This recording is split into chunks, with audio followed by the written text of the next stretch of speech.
উন্নত city bus পরিষেবার পাশাপাশি প্রধান সড়ক থেকে ছোট যানবাহন অপসারণ, উন্নত ট্রাফিক ব্যবস্থায় নিরসন হবে ঢাকার যানজট সমস্যা।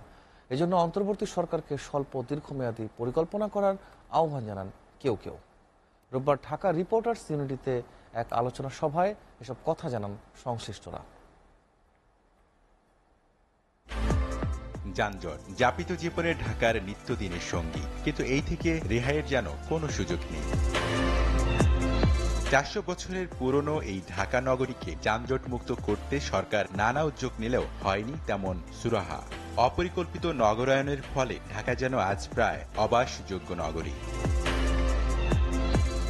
যানজটের জাতাকলে যখন পিষ্ট নগরবাসী, তখন এ থেকে রেহাই পেতে সুনির্দিষ্ট ১২টি প্রস্তাব করেছে বাংলাদেশ যাত্রী কল্যাণ সমিতি। ভয়াবহ অবস্থায় পড়েছি, এখান থেকে উত্তরণ ঘটাতে হলে আমি মনে করি আমাদের পরিবহন সংশ্লিষ্ট যারা আছেন, বিশেষ করে পরিবহন মালিক সমিতি, পরিবহন শ্রমিক সংগঠন এবং আমরা নাগরিক সমাজ, যাত্রী সমাজ, আমাদের সকলের ঐক্যবদ্ধ প্রচেষ্টার কোনো বিকল্প নেই।